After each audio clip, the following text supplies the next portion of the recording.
And so the line ends with repaints. Hello, my baby. Hello, my honey. Hello, my ragtime gal. Sonny, you've kissed my wife. Baby, my heart's on fire.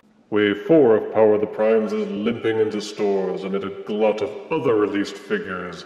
Sadly, the Power of the Primes line has had to compete with at least 2 other lines simultaneously, including the Studio Series and Cyberverse, not to mention the gasping remnants of Robots in Disguise and the Movie 5 toys.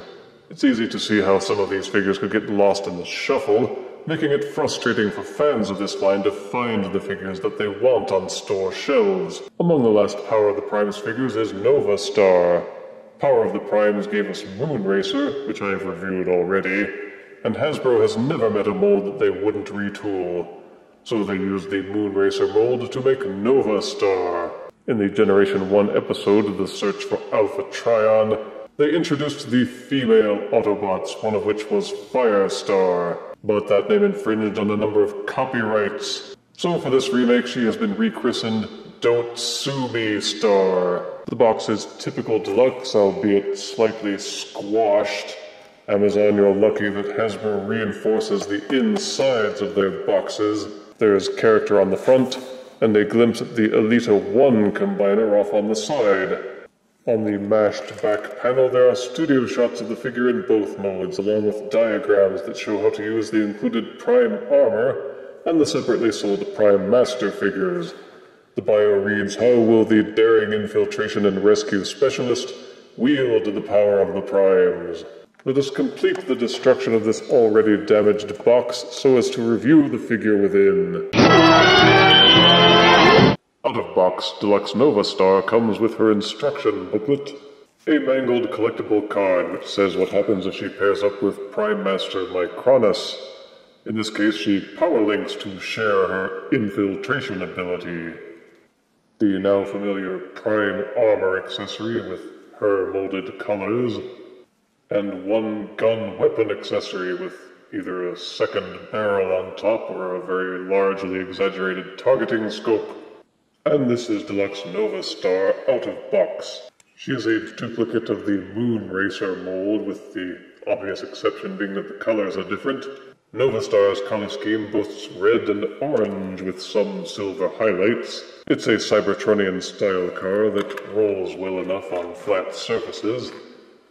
Except it doesn't roll as well as it might, because there are some transformation tabs here at the rear tires and near the front tires, which are almost level with the ground and prevent decent rolling. Novastar boasts the same compatibility with Titan Master and Prime Master figurines. You are able to mount them on various pegs scattered across the body, and plug the Prime armor into a peg at the back to use as jet engines. The transformation is identical to Moonracer's. If you remember the steps for transforming Deluxe Moonracer, you may not even need to access Novastar's direction booklet. And this is Novastar Deluxe in her robot mode. The animation models for the female Autobots in the Generation 1 cartoon was kind of generic, and as such the mold seems to carry over decently, even though the only real differences in robot mode are the colors and the new head sculpt. The revamped head is a decent representation of the Generation 1 animated version. They even gave her red lipstick. I still don't really like the way the feet look, but it's hard molded in. What are you gonna do? You may plug the weapon accessory into either one of the hands, or into these holes on the sides of the arm panel. Ditto for the Prime armor accessory. And you may still use these tabs on the sides of Novastar's chest to clip in the Prime armor and make her look like she's gone all chubby. But I'll be honest, this is the main reason why I got this remolded Moonracer. It turns into one of the best ARM modules of any of the Combiner Wars or Power of the Primes Deluxes.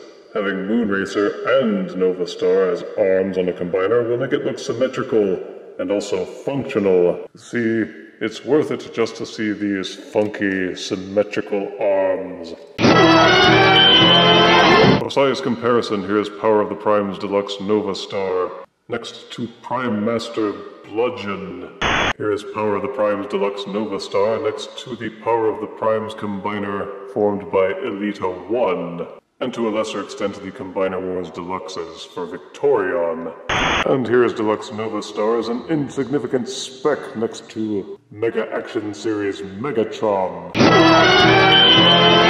Those who collect in order to complete combiners will likely want to pick up Novastar, if you can find her. Those who eschew repaints will want to avoid her. Positives are a decent robot mode and a decent alt mode, and a superior Gestalt arm mode.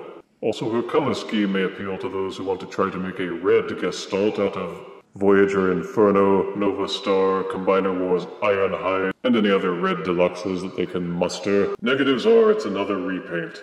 The alt mode doesn't hide the hands very well, and it still looks silly with the prime armor attached.